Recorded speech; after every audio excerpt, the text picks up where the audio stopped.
मला विशेष वाटलं, मी पोस्टर बघतोय आणि बरीचशी लोक ते पोस्टर पाहून विचार करतात संतोष, की एक बैलाचा मुखवटा घातलेला एक व्यक्ती त्यामध्ये दिसतो आणि गोंधळ असं बाजूला लिहिलंय. त्यामुळे अनेक प्रश्न लोकांच्या मनात उपस्थित होतात, हे नेमकं काय? संकट येईल तेव्हा आमच्या सगळ्या भोळा भक्ताच्या पाठीशी तुम्ही उभं राहावं.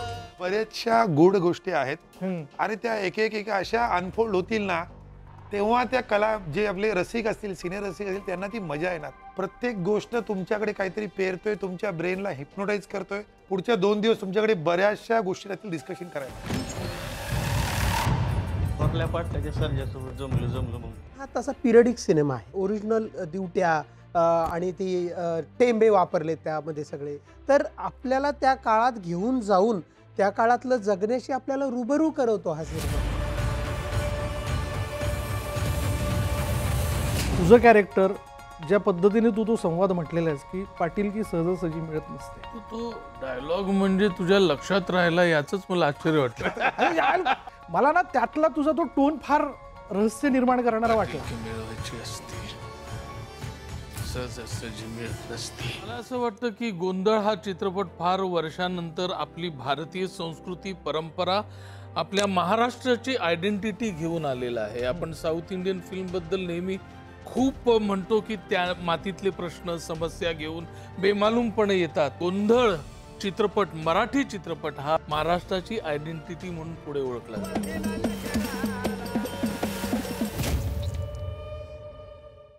नमस्कार मंडळी. आयुष्याच्या प्रत्येक वाटेवरती खरं तर वेगवेगळी वळणं घेत असताना कुठे ना कुठे एक गोंधळ सुरू असतो आणि खरं तर गोंधळाशिवाय आयुष्य देखील अपूर्ण आहे. पण हा जेव्हा मोठा गोंधळ गावकुसावरचा जेव्हा मोठ्या पडद्यावरती आपल्याला बघायला मिळतो, तेव्हा मात्र आपल्याला सगळ्यांना त्याबद्दल मोठी उत्सुकता असते. असाच एक गोंधळ जो आहे तो आपल्या सगळ्यांच्या भेटीला येतो आणि त्यानिमित्ताने टीमबरोबर या ठिकाणी मी गप्पा मारणार आहे. आपल्या सगळ्यांचा आवडता किशोर कदम सौमित्र आपल्यासोबत आहे, कैलाश वाघमारे आपल्यासोबत आहे आणि या चित्रपटाचा तरुण असा दिग्दर्शक संतोष डावखर तो देखील आपल्यासोबत आहे. आपलं खूप स्वागत करणं हे फार औपचारिक ठरेल. तुम्ही फार अनौपचारिक मित्र आहात, तुमच्याशी खरं गप्पाच मारायला आवडतील. पण मी जसा उल्लेख केला किशोर की गोंधळाशिवाय आयुष्य अपूर्ण आहे, तो झालाच पाहिजे. तो गोंधळ त्यातला जागर झाल्यानंतरच बऱ्याच गोष्टींचा उगर किंवा उगम त्यातनं होत असतो. तर हा गोंधळ नेमका काय? कुठला म्हणजे बाहेरचा की आता सिनेमा?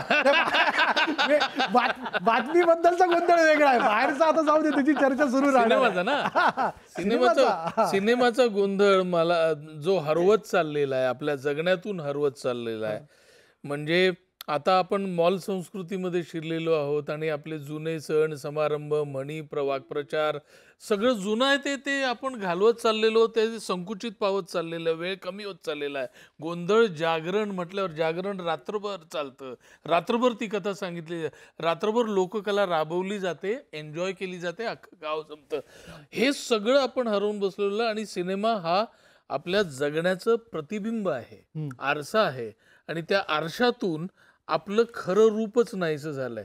तर आता महाराष्ट्राची जी स्वतःचं आयडेंटिटी आहे, वेगवेगळ्या लोककला आहेत आणि त्याची संस्कृती जी आहे, त्याचं खाण्याचे पदार्थ जे आहेत, त्याचे पेहराव जे आहेत, हे सगळं लोप पावत चाललेलं आहे आणि याचं प्रतिबिंब सिनेमामध्ये पडतं. सिनेमा पण ग्लोबलाइज झालेला आहे. बरोबर. हा मोबाईल आणि रील्स आणि या रीलच्या जमान्यामध्ये अतिशय रॉ असा गोंधळ हा लोकप्रकारामधनं गोष्ट सांगण्याचा हा प्रकार आहे आणि खूप दिवसांनी खूप वर्षांनी असा रॉ सिनेमा मराठीमध्ये येतोय असं मला वाटतं. सांगायला आनंद वाटतो की या रॉ सिनेमाचा तुमच्या आधी मीच सांगणार आहे आता. याची दखल भारतीय सरकारने घेतलेली आहे, मोठ्या पॅनलने घेतलेली आहे. आमचा सिनेमा इंडियन पॅनोरामामध्ये सिलेक्ट झाला. वा वा, जोरदार, क्या बात आहे. अभिनंदन, टीमचं अभिनंदन. आणि टीमचं अभिनंदन, संतोष डावखरांचं अभिनंदन, कारण त्यांनी मराठी कल्चर, मराठी संस्कृती लोकांना जपली पाहिजे, नवीन पिढीपर्यंत पोहोचली पाहिजे, उद्दिष्ट ठेवून हा सिनेमा केला. एखादी आयडिया सुचणं काय आहे की एखाद्या कादंबरीवर चित्रपट करणं वेगळं, कथेवर चित्रपट करणं वेगळं, पण तो चित्रपट फार चांगला स्क्रीन प्ले लिहिला तरच वर्कआउट होतो. बहुतेक फसलेले असतात. बरोबर. पण चित्रपट म्हणजे काय? एखादी आयडिया सुचणं आणि फुलवत नेणं आणि सिनेमॅटिक भाषेत सांगणं, तर त्यांना ते सिनेमॅटिक भाषेमध्ये सुचलेलं आहे, त्या गोंधळाच्या रॉ फॉर्म मध्ये सुचलेलं आहे, म्हणून त्यांचं जास्त अभिनंदन करायला क्या पाहिजे. बात आहे संतोष. मी संतोष तुझ्याकडे येईल, पण मी पहिले कैलाशकडे या अर्थाने जातो की एक वेगळी भूमिका तू या सिनेमामध्ये वठवलेली आहे आणि ती अर्थातच 1 मिनिट 21 सेकंदाचा मी ज्यावेळेस प्रोमो बघितला तर उत्सुकता लागते की नेमकं काय बघायला मिळणार आहे. जसं किशोर म्हणतो की पाटीलकी सहजासहजी मिळत नाही, ते मिळवावी लागते आणि एकूणच त्याच्यामध्ये एक घरातलं लग्न देखील दिसतंय, वेशीवर होणारा गोंधळ देखील दिसतोय. तर हा चित्रपट आजच्या या रीलमधनं रिअल जे आपण हरवत चाललोय तिथपर्यंत नेणार आहे का? नाही, अगदीच. खरं तर त्याचा घाटच त्यासाठी घातलाय, तो गोंधळच त्यासाठी मांडलाय, ते जागरणच त्यासाठी घातलंय हा, की आपलं आयुष्य खरं तर म्हणजे कमर्शियल झालंय आता. त्यासाठीच देवांना आमंत्रित केलं. हा, सगळ्यांना आमंत्रित करतो की यातून आम्हाला सोडव. खरं तर मी तर म्हणतो हे षडरिपू लागलेत आपल्या मागे सगळे जे काही स्क्रोलिंगचे षडरिपू आहेत, यातून बरोबर. आपल्याला हा नक्कीच गोंधळ सोडवेल. आणि जो आयुष्यात गोंधळ घातलाय आपण आपल्या सुटकेच्या नावाखाली, तर सुटकेच्या नावाखाली आपण आणखी अडकत चाललोय. तर मला वाटतं आपण रिअलिटी जी आहे, वास्तव जे आहे त्याच्या खूप जवळ जाऊ. कारण हा तसा पिरियडिक सिनेमा आहे. जुन्या तुम्हाला दिसत असेल की त्या सगळ्या ट्रेलरमध्ये, टीझरमध्ये सगळं जुना काळ, जेव्हा मोबाईल नव्हते आणि जेव्हा लाईट नाहीये त्याच्यामध्ये, ओरिजिनल दिवट्या आणि ती टेंबे वापरले त्यामध्ये सगळे लाईट दाखवण्यासाठी.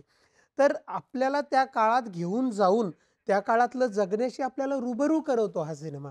आणि ते आपलं कल्चर, मूळ आपला जो गोंधळ आहे किंवा एकूण फोक जे कल्चर आहे आपलं, भारतीय कल्चर असेल किंवा मराठी जे संस्कृती आहे आपली, ती किती रिच आहे, बरोबर, ती किती आशय ती संपन्न आहे. खरंच रीच आहे. तो प्रचंड रिच आहे. हा. पण आपण काय होतं तेच आत्ता बोलतानाच आम्ही बोललो की जसं की हिच्या पोटामध्ये कस्तुरी असते, मृगाच्या पोटात, मृगाच्या, आणि हा. त्याला माहितच माहितच नसतं ते. नसतं. तसं ते आहे. बाकीच्या सगळ्यांना माहिती की आपल्याकडे काय आहे, पण आपल्यालाच माहिती नाही. किंवा आपल्याला माहिती असूनही आपल्याला वाटतं याचं मूल्य किती आहे आपल्याला माहिती नाही, त्याचा व्हॅल्यू आज आहे का, तर नाही. पण मला खरंच जसं किशोरदादांनी बोललं तसं सरांचं कौतुक करावं वाटतं की त्यांनी ज्या हेतूने तो सिनेमा केलाय, त्यांचा हेतू जो तो इतका प्युअर आहे, इतका इतका कोर आहे की त्यांना आपलं कल्चर दाखवायचंय. मला माझं कल्चर दाखवायचंय, मला पडलेलं नाही याचा बिझनेस काय होईल, हा किती लोकांना आवडेल नाही आवडेल. मला वाटतंय माझं कल्चर रिच आहे आणि मी माझं कल्चर सगळ्यांसमोर ठेवलं पाहिजे. ते ठेवणं म्हणजे असं काही नाही की वेगळं काहीतरी दाखवतो, फक्त एखादी गोष्ट झाकलेली असते, झाकल्या त्याच्यावरचा पडदा काढायचा आहे मला फक्त, आणि तो पडदा या सिनेमाच्या निमित्तानं काढला जातो. वा, मला विशेष वाटलं, मी पोस्टर बघतोय आणि बरीचशी लोक ते पोस्टर पाहून विचार करतात संतोष की एक बैलाचा मुखवटा घातलेला एक व्यक्ती त्यामध्ये दिसतो आणि गोंधळ असं बाजूला लिहिलंय. त्यामुळे अनेक प्रश्न लोकांच्या मनात उपस्थित होतात, हे नेमकं काय. पण शेवटी एक चित्रपट पुढे आणणं हे फार मोठं बाळणपण असतं. म्हणजे चित्रपट त्याच्यात पहिला चित्रपट पुढे आणणं हा, तर ते फार हा, पहिलाच चित्रपट ना, म्हणजे 2 लघुपटानंतर पहिलाच चित्रपट, 4 लघुपटानंतर 4 लघुपटानंतर. प्रोड्युसर मिळवण्याचा एक गोंधळ वेगळा असतो, सगळी टीम निवडण्याचा एक गोंधळ वेगळा असतो. आणि ज्यावेळेस आम्ही प्रोमो बघतोय ते एक लक्षात येतं त्यातनं, ज्याबद्दल तुला दाद दिली पाहिजे दिग्दर्शक म्हणून, हा सिनेमा आपल्यातला वाटतो. जे आहे ना ते तसं मांडण्याचा तू प्रयत्न केलेला आहे, बरोबर ना? बरोबर.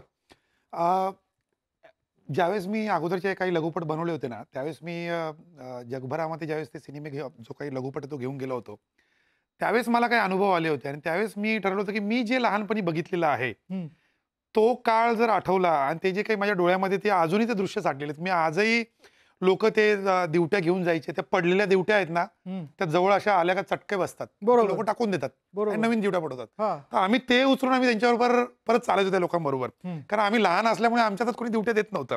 हार्डली आम्ही एक 8-10 वर्षाचं वगैरे असो आणि आजोबांबरोबर गोंधळाला जाणं, ते गोंधळी 5-6 जण तो जो काही त्यांची कलेचा सादर करणं, तो रातभर जो उत्सव चालणं आणि त्या गावातले जवळजवळ 200-250 लोक जमा होणं, ते म्हणजे फारच अमेझिंग होतं. ते कपडे आता सर्व जीन्सवर येतात, नॉर्मल याच्यावर, पण त्यावेळेची दृष्टीने ते अजूनही माझ्या अविस्मरणीय अनुभव येतो. आणि हा जर अनुभव आहे ना, हा जर मी पुढच्या पिढीला देऊन गेलो, म्हणजे मी माझ्या पुढच्या पिढीला, किशोर सरांच्या पुढच्या पिढीला, कैलास यांच्या पुढच्या पिढीला, आपल्या महाराष्ट्राच्या पुढच्या पिढीला, ही जी आपली संस्कृती आहे ही जर आपण पोहोचवण्याची जबाबदारी आपलीच आहे आणि ती जबाबदारी पुढच्या पिढीला पोहोचवावी या हिशोबाने या कलेत ही जी काही कलाकृती आम्ही म्हणजे एक बांधली. दिसतं की तू फार काही उभं नाही करत बसलायस. म्हणजे गावाचा पार आहे, तिथं गोंधळ आहे. हम्म. हे खरं रिअल आहे, जे खरं तर लोकांना हल्ली बघायला मिळत नाही. ते इतकं रॉ आहे. हम्म, प्रेक्षक ज्या रॉचनेसची अपेक्षा करतात हम्म, ते त्याच्यापेक्षा कितीतरी पटीने रॉ आहे. हम्म. फक्त आमचं रॉ किती आहे, आमच्या रॉनेसची व्याख्या काय आहे, बरोबर, माझ्या ते तुम्हाला जनरेशनची वेगळी, मी जे बघितलंय ते. हा तर ते आमच्या रॉनेसची जी व्याख्या आहे ना, ते तुम्हाला 14 नोव्हेंबरला नक्की दिसेल. ते मोठ्या पटलावर दिसेल आणि तेवढं मॅच्युअरली सर्वांनी त्याच्यामध्ये काम केलेलं आहे. त्याच्यामध्ये काही गोष्टी अशा आहेत की ज्या 70 mm पडद्यावरती इंडियामध्ये तुम्ही पहिल्यांदा बघाल. हम्म. म्हणजे जे काही दिसेल ना तुम्हाला, त्याचा पाठीमागे एक लॉजिकल कारणं आहेत. हम्म. आणि स्टोरी काहीतरी आपल्याकडे दिग्दर्शक आहे, आपल्याकडे लेखणी आहे, मग तुम्ही काहीतरी कुठून काहीतरी केलंय असं तुम्हाला इलॉजिकल काही येणार नाही.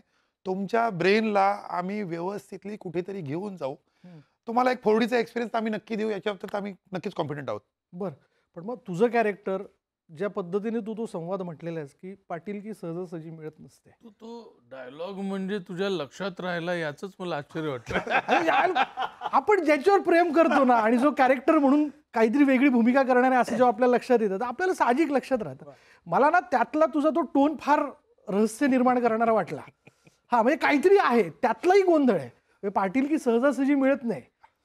म्हणजे रात्रीचा गोंधळ एका घरातल्या लग्न कार्यानंतरचा तर सुरूच आहे, पण हा देखील काहीतरी मिळवण्याचा गोंधळ दिसतो असं तुझ्या त्या संवादातनं लक्षात येतं. बरोबर आहे, मी काही बोलणार नाही पण याच्यामध्ये.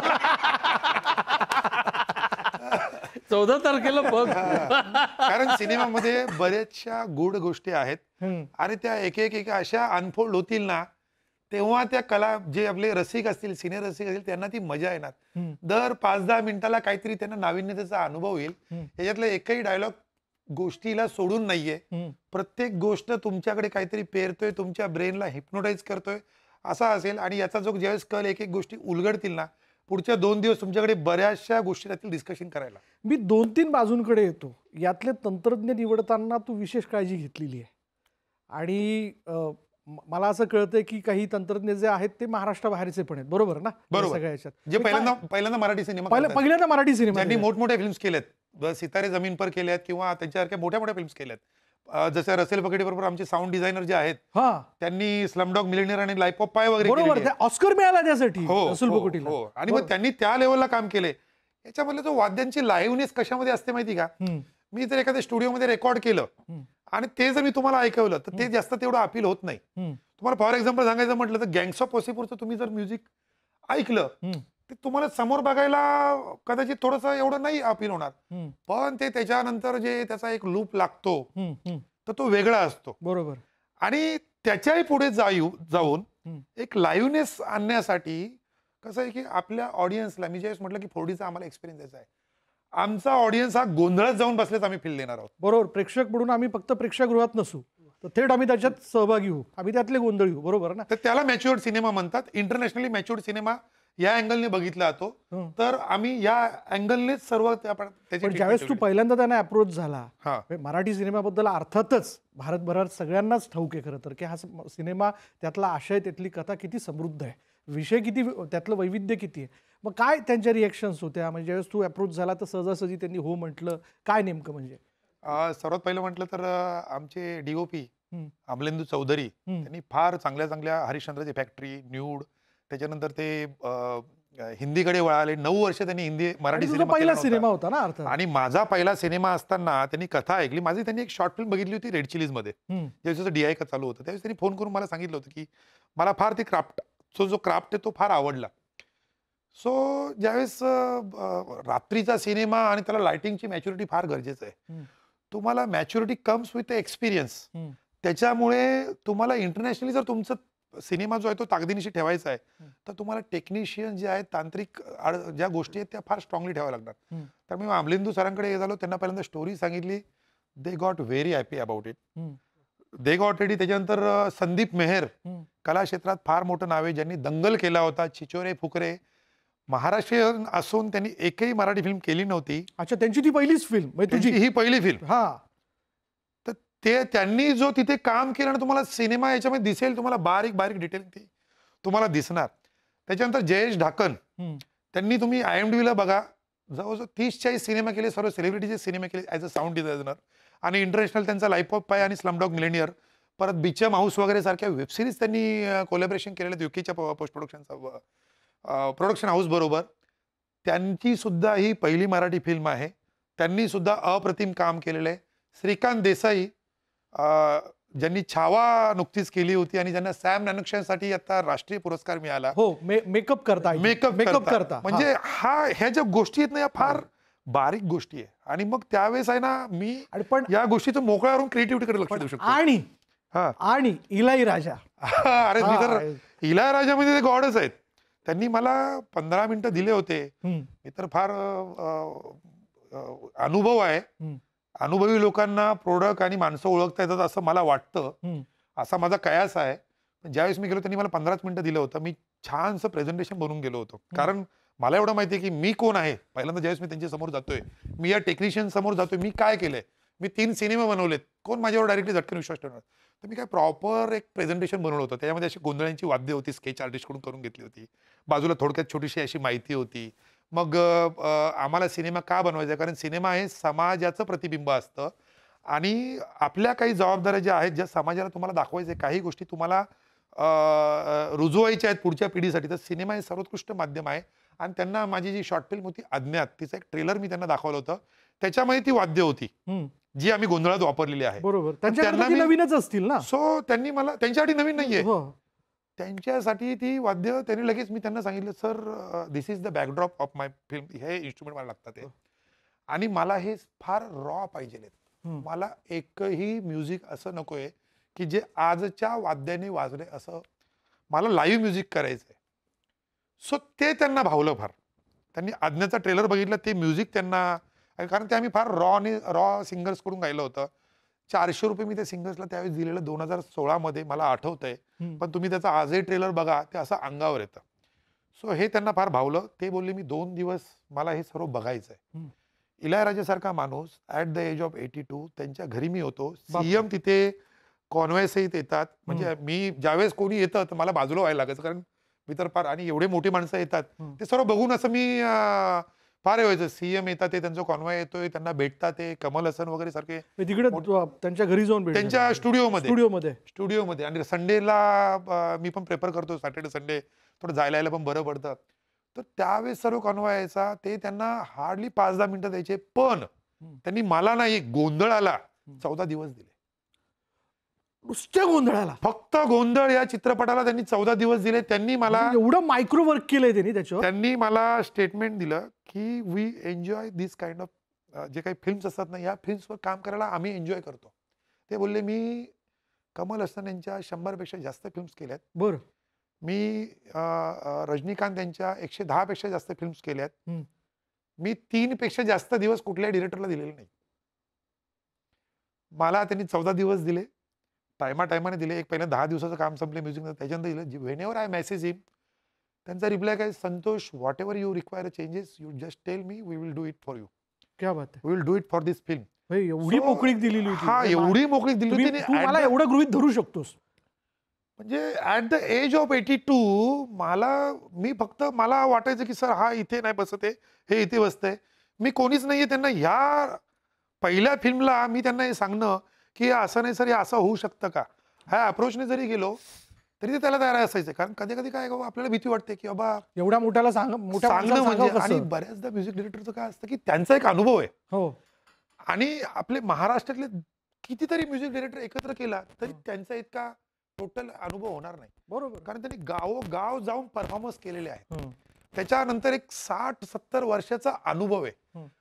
रेग्युलरली ते इन्स्ट्रुमेंट आणि म्युझिक जे आहे त्याच्यामध्येच असतात. मी त्यांचं ते बघितलं. सर काल जे गाणं आपलं आमचं रिलीज झालं चांदणं, सर ती म्युझिक त्याने जस्ट दे आस्क मी की how you looking at this song. तर मी त्यांना सांगितलं की ही पार्श्वभूमी हे आहे आणि याच्यामध्ये असं असं चाललंय. सो ते आतमध्ये गेले. एक त्यांचा आयफोनचा मोबाईल होता, तो बाहेर काढला, पेटी घेतली, पेटीवरती हे केलं, परत थांबले, परत काहीतरी केलं, दुसऱ्या याला, आणि बाजूला रेकॉर्डिंग चालू होते, दुसऱ्या याला हे केलं, ट्यून बसली, त्याच्यामध्ये त्यांनी त्यांचा सूर टाकला, परत ते अगोदरचं डिलीट केलं, परत रेकॉर्ड केलं, तिसऱ्या याला, म्हणजे हार्डली 5 मिनिटामध्ये ती मेलोडी तयार झाली. 5 मिनिटात मेलोडी तयार झाली, हा माझा अनुभव. लगेच तिथं मी गेलो, माझा पहिलाच अनुभव होता हो. स्टुडिओमध्ये दुसऱ्या पार्टमध्ये घुसायचा. तिकडं घुसलो, तिकडं त्यांचे 3-4 टेक्निशियन बसलेले होते. हं.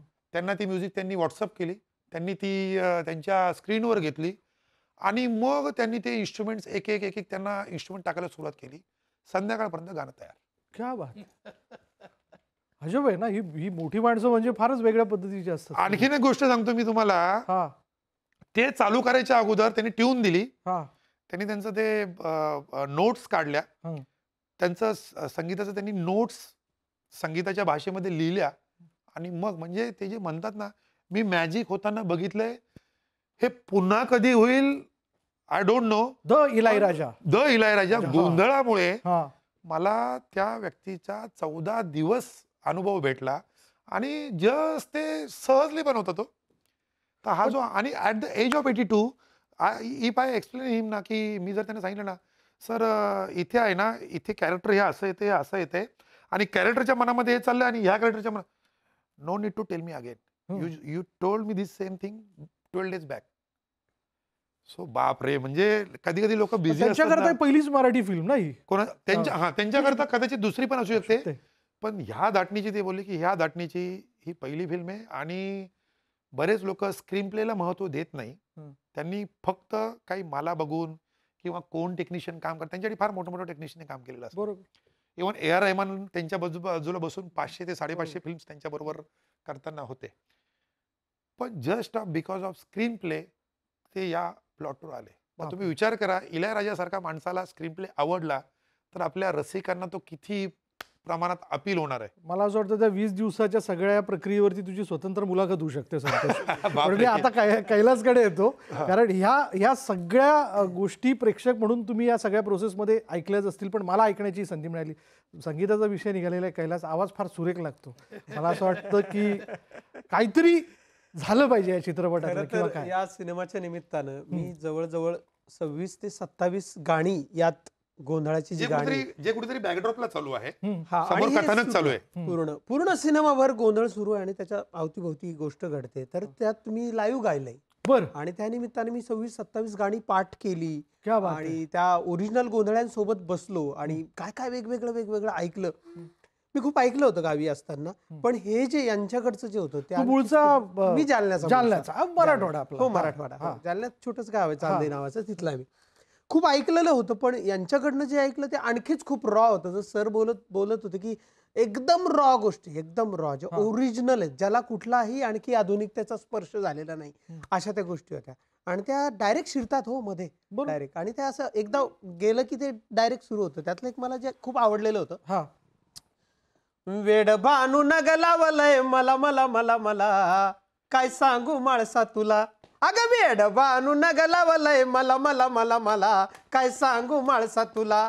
अगं बानू बानू करता मल्हार वेडा झाला, सजविला घोडा गेला बानूच्या वाड्याला. अगं बानू बानू करता मल्हार वेडा झाला, सजविला घोडा गेला बानूच्या वाड्याला. ग वेड बानू नग लावलंय मला मला मला मला, काय सांगू माळसा तुला. वेड बानू नग लावलंय मला मला मला मला, काय सांगू माळसा तुला. अग चंदनपुरात बानुसवत पैदा झाली, तिनं ग माझ्या संसारात माती कालवली. अग चंदनपुरात म्हणे सवत पैदा झाली, तिनं ग माझ्या संसारात माती कालवली. वेड बानू नग लावलंय मला मला मला मला, काय सांगू माणसा तुला. वेड बानू नग लावलंय मला मला मला मला, काय सांगू माणसा तुला. आपण काय म्हणतो ना की तुम्ही जुनं खाल्लंय वा म्हणून तुमचं आयुष्य वाढलेलं आहे. ते जुनं मुळातच जन्मापासून तुझ्यात दडलं असं जाणवतं बरं का कैलास माझ्यात. पण ह्या गोंधळ चित्रपटाच्या निमित्ताने किशोर, कायम आम्ही ज्यावेळेस सौमित्र आठवायचा झाला, तू असेल, सयाजी असेल, ही सगळी मंडळी फार मातीतली माणसं आहे सगळी तुम्ही, आणि ही कधी कुठे अचानक आपल्याला भेटतील हे सांगता येत नाही. म्हणजे किशोर बस स्टँडवर भेटला, कुठे भेळभत्ता खातानाच भेटला, कुठेतरी चहाचा कट पितानाच भेटला, अशा बऱ्याच आठवणी लोक सांगताना दिसतात. पण मग या निमित्ताने गावकुसावरती देखील किशोर तुझं जाणं झालेलं असेल. एखादा आठवणीतला जागरण गोंधळ आठवतो तुला? सॉरी,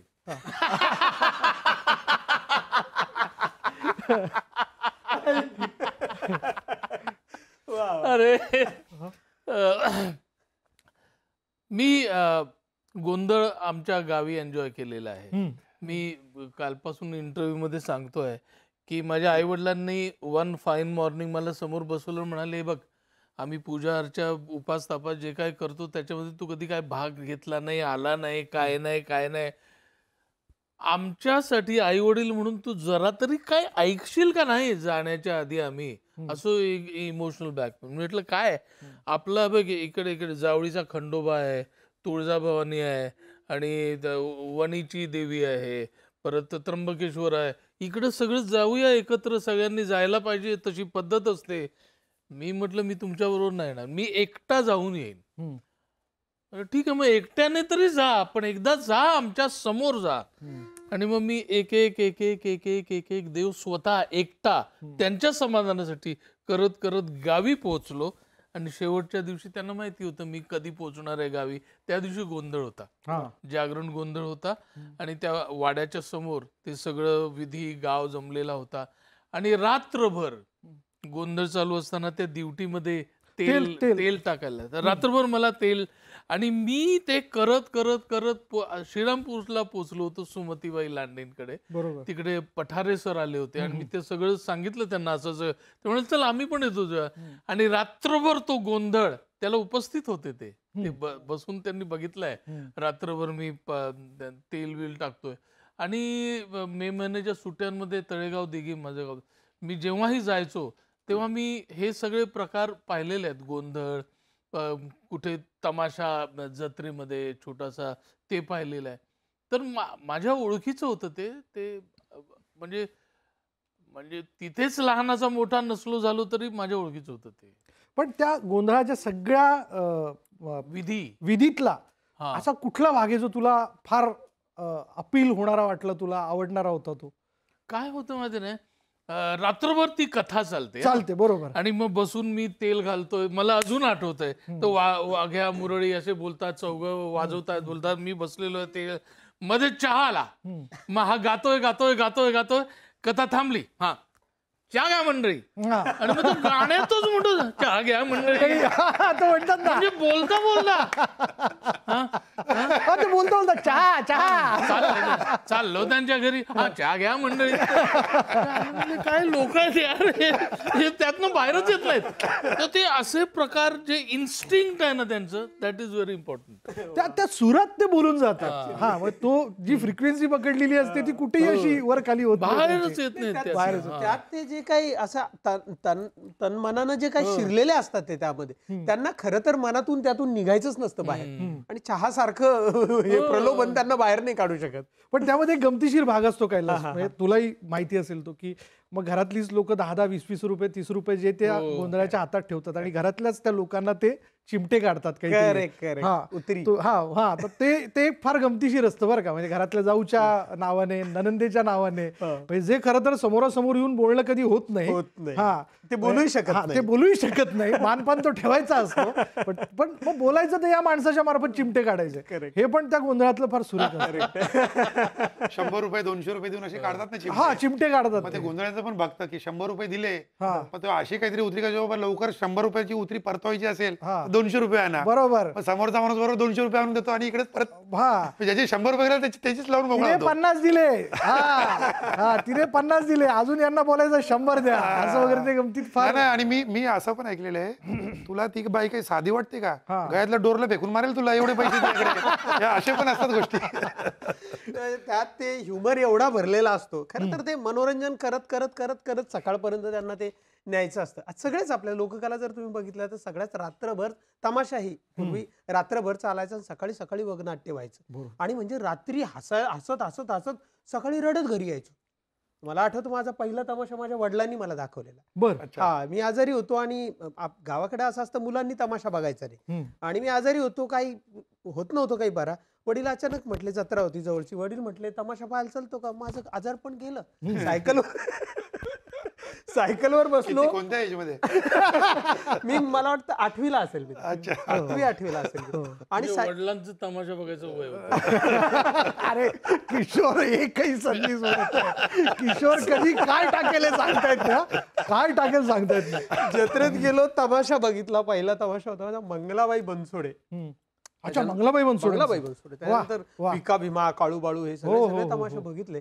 पण तेव्हा जे वगनाट्य मी बघितलं होतं तेव्हा, म्हणजे भिका भीमा तमाशामध्ये होतं का मारीला राजू माझा. राजीव गांधींची हत्या झाली होती 92 ला. अच्छा, त्या परिस्थितीवर असायचे त्यांचे. हा, अरे त्या घटनांवरती. हा, त्या घटनांवरती. आणि ते ना रात्रभर तुम्हाला हसत हसत हसत न्यायचे. पार सगळ्या पद्धतीत, जसं हे डोरलं फेकून मारलं येते तसं ते सोंगाडे विनोद करायचे, सगळं करायचे. आणि सकाळी सकाळी वगनाट्य लावायचे. त्यातून जे ते म्हणजे रडत माणूस घरी यायचा. तर ही आपल्या लोककलेची ताकद आहे खरं तर. म्हणजे ती सगळ्याच म्हणजे गोंधळामध्ये ते आहे, सगळ्या याच्यामध्ये ते. तर त्याचं कुठेतरी एक छोटासा म्हणजे पकडण्याचा सगळ्यांनी आम्ही प्रयत्न तो केला. गोंधळच्या माध्यमातून झालेला आहे. म्हणजे बघ कैलास किती गोष्टी सांगतोय. किशोरकडनंही त्याच्या आठवणी आल्या. एक गाणं झालं, दुसरं पण झालं पाहिजे. आवाज लागला ना. अरे बिलकुल मला ते शंकर पार्वतीचा ऐकायचंय. हा, म्हणजे तू मध्येच म्हणू शकतो चहा आपण करू लगेच. व्यवस्था करू आपण लगेच. गाळा गरम करायचं तर चहाची व्यवस्था करू लगेच आपण. शंकर पार्वती वनामध्ये, अरे एक लगन माझा सभेमध्ये. शंकर पार्वती वनामध्ये,